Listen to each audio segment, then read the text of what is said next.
Hi there, everyone. It's Arsenii Moroz, and here's my speech about my experiences from my life. So I'm right now on a stairwell, unfortunately, because I didn't want to bother anyone in my room. I went for a week in Utah because I'm a professional ballroom dancer, and I have a U.S. national here, and I'm dancing tomorrow. So I'm very happy to tell you my story and a few of my experiences. So back then from Ukraine, I had an experience of doing journalism, had my own ID, press ID, and everything. And here's a few tips that I wanted to discuss and tell you guys. So when you're a journalist, obviously you want to be prepared. So I was working for one channel from Ivano-Frankivsk. It's from west of Ukraine, and they were sending to us text with questions to prepare. And obviously, when you're doing the interview, so after you prepare, after you learn your questions, you want to be completely prepared. And when you're talking to a person, as an interviewer, you want to understand what you want to get from his speech and for him to answer all of your questions. And obviously, when you're asking those questions, you cannot just already ask your questions. You need to first get in touch with the person, maybe before the interview.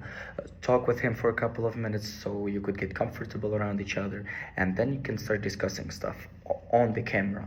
Obviously, whenever you see the camera, for some people, you can get stressed. Completely understandable, but I think with time you're gonna get more comfortable with it. So especially when you're asking some questions on the interview, make sure to, before the interview, discuss the questions with the person so he would know and he will be prepared for what you're going to be asking, and he can prepare your questions. And also, if you see on the interview, for example, that the person is not maybe comfortable with answering this question or something, you should maybe take a step back, maybe talk, and then come back to it later, or not even come back to it at all. So here's one of experiences that I wanted to share. So beside that, as I already mentioned before, I'm a ballroom dancer, and I'm dancing in one studio. And to me, for example, one of other experiences that I had even back then from Ukraine is teaching, especially we teach little kids.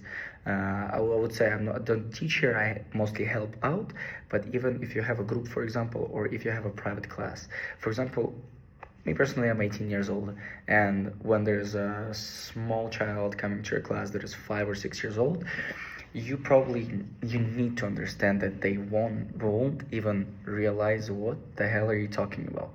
So first of all, you need to get in touch with their parents, so that the child would see that if the parents are fine, the child would understand that this is a good person, he can help you out and everything. Whenever you take the child in order to teach, you need to understand if they are comfortable to do the class in an open space, or they like to be more private. So mostly little children takes privates because they're mostly shy. Some of them are not shy, some of them are talkative, and maybe could be not talkative whenever they're around big amount of people. So for example, with children, I would like, whenever you start, do not start right away with showing something and asking them to do something. As well as I said before, you need to talk with him, her, whoever is the kid, and try to get in touch, try to get as comfortable as you can with the person in order for the child to be comfortable. And after talking for several minutes, for example, we have a 1 hour class and 45-minute class, they're gonna get comfortable, as much comfortable as they are. And whenever you're providing them with information, you need to understand that if you're just gonna be giving them info and asking them to what to do, they can get bored so fast. So let's not forget about being positive and giving maybe some jokes, tickling them, trying to play around so they would get even more comfortable.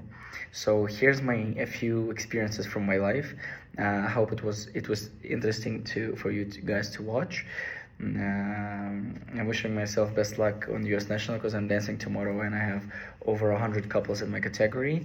And thank you so much for listening. Thank you so much for spending some time listening to my speech. Very grateful to all of you guys, and wishing everyone happy holidays.